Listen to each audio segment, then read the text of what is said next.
मालविका आपको स्वागत करती हूँ अपने चैनल ग्रूमिंग मालविका में और एक किस्से के साथ। आज और एक किस्सा डिस्कस करते हैं।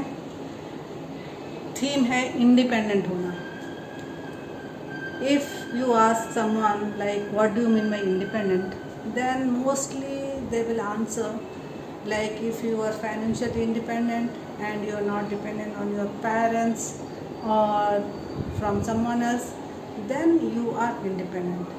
but सिर्फ फाइनेंशियली इंडिपेंडेंट होना इंडिपेंडेंट नहीं कहा जा सकता, क्योंकि आप बचपन से भी इंडिपेंडेंट हो सकते हो। तो ये बहुत सारे एग्जांपल्स मैं दूंगी, लाइक अपने बचपन का कैसे हम इंडिपेंडेंट होना सीखे और आगे बढ़े।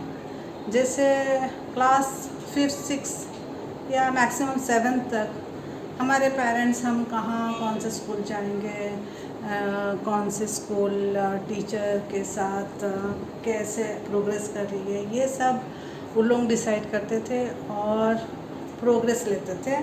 और हमें मतलब घर में भी पढ़ाई में भी ध्यान कैसे रखना चाहिए वो सब में भी थोड़ा उनका इंटरफेरेंस था और वो देखते थे भी। तभी हम लोग बहुत छोटे थे।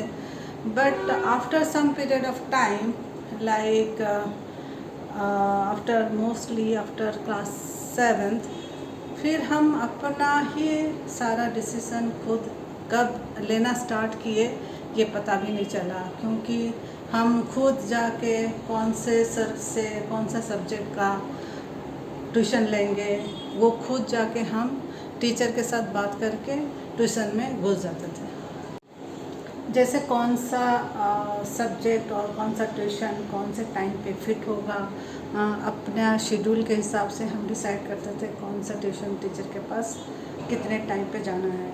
लेकिन बहुत सारे फ्रेंड्स थे जिनके पेरेंट्स खुद ट्यूशन टीचर के पास आके बातचीत करके वो कौन से लेवल पे है, उसका कैसे आप प्रोग्रेस करवा सकते हो, ये सब जाके पेरेंट्स खुद टीचर से बात करके उनको एडमिशन करवा के आते थे ट्यूशन में, जो कि हम खुद जाके करते थे।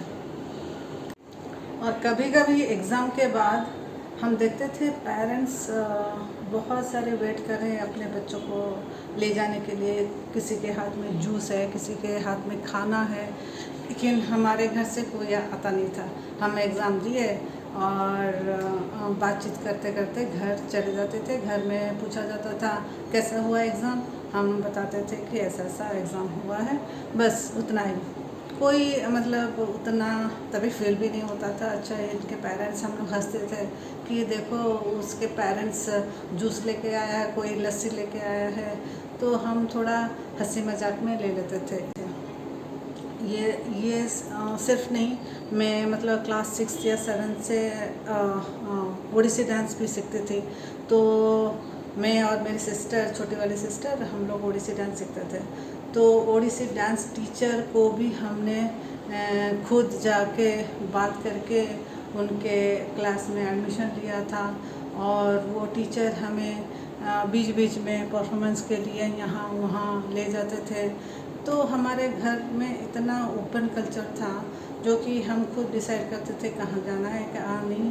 But there is some limit that we always obey that. Like हम कहीं भी जाते थे, बर्थडे पार्टी हो या कोई पिकनिक स्पॉट हो, सब कुछ घर में बता के जाते थे, क्योंकि तभी किसी का मोबाइल नहीं था और लैंडलाइन भी बहुत घरों में नहीं था। तो आपको हमेशा कहाँ जा रहे हो, कितने बजे वापस आओगे, वो सब बता के हम जाते थे। हम एक अपना लिमिट जानते थे कि हम ये रिस्ट्रिक्टेड टाइम में हैं और वापस आएंगे, और हम कभी अपना लिमिट क्रॉस नहीं किए। लेकिन मेरे एक बहुत सारे फ्रेंड्स के घर में उनको शाम के बाद घर से अलाउ नहीं था, बहुत रेस्ट्रिक्शन था। कुछ घरों में तो मतलब बॉयज़ जाना उनको पसंद नहीं किया जाता था। लेकिन मेरे घर में मैक्सिमम फ्रेंड्स बॉयज़ ही थे, गर्ल्स भी थे। लेकिन मेरे घर में हमेशा सारे फ्रेंड्स आके मस्ती करते थे। तो ये होता है कि मतलब आप जितना रेस्ट्रिक्शन डालोगे बच्चों के ऊपर, वो बच्चा जब बाहर निकलेगा वो जो रेस्ट्रिक्शन में था वो वही सब करेगा जो नहीं किया था। तो इसीलिए आप बच्चों के साथ रेस्ट्रिक्टेड रहिए, लेकिन there should be some limit. मुझे याद है मेरा एक एग्ज़ाम कोलकाता में था, तो मैं कैसे जाऊंगी, मेरे पापा का तो काम था, मेरी मम्मी तो जा नहीं सकती, और मैंने सोचा क्या करूं। फिर मैंने अपने छोटे सिस्टर को लेके ट्रेन में खुद बैठ के कोलकाता गई थी वो एग्ज़ाम देने के लिए। अब सोचो, तभी लड़कियों को इतना तो आज़ादी नहीं था, फिर भी मैंने हिम्मत किया और मैं चली गई एग्ज़ाम देने के लिए। तभी फील होता था कि अरे मेरे पेरेंट्स मेरे लिए क्यों नहीं कर रहे हैं, लेकिन अभी सोचती हूँ तो मुझे फ़ील होता है कि उस चक्कर में मैं कब इंडिपेंडेंट बन गई मुझे खुद को पता भी नहीं चला। तो इसी चक्कर में मैंने खुद का काम खुद ही किया है, बहुत कुछ। सिर्फ मैं नहीं, मेरे घर में मेरे सारे भाई बहन ऐसे ही इंडिपेंडेंट हैं। कभी कभी मुझे बहुत हैरानी होती है कि मैंने वो सब सिचुएशन में अकेले कैसे हैंडल किया, लेकिन अभी प्राउड फील होता है कि अच्छा चलो, मैं वो टाइम में भी सारा सिचुएशन खुद से हैंडल करती थी। तभी क्राइम इतना नहीं होता था, तभी तो हम इतना खुलेआम घूमते थे, बट लेकिन हम अपना लिमिट के अनुसार ही काम करते थे। और अभी देखो इतना क्राइम बढ़ गया है, हमें खुद को, बच्चों को मतलब अकेले छोड़ने का डर लगा रहता है। लेकिन ये डर के मारे अगर हम बच्चों को आगे बढ़ने नहीं देंगे तो उनके लिए ये जस्टिस भी नहीं होगा। तो हम जैसे बच्चों को स्कूल में वो कुछ फाइटिंग हुआ या टीचर ने कुछ बोला, तभी हम इंटरफेयर नहीं करना चाहिए, उनको खुद को हैंडल करने के लिए आगे मोटिवेट करना चाहिए कि वो इस सिचुएशन में वो कैसे हैंडल कर रहे हैं, तभी जाके वो सब सीख पाएंगे।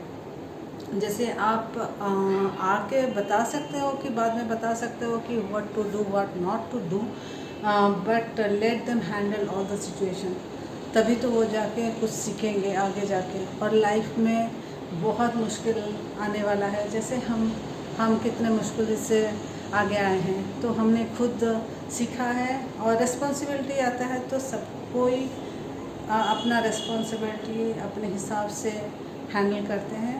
So let them handle, so be with them, but let them handle, and देखो वो लोग कितना आगे बढ़ेंगे।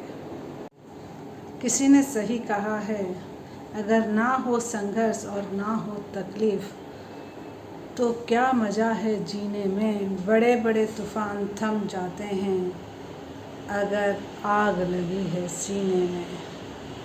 नमस्ते, इसी के साथ ये वीडियो ख़त्म करते हैं, फिर नेक्स्ट वीडियो में मिलेंगे। Bye bye, please subscribe, thank you.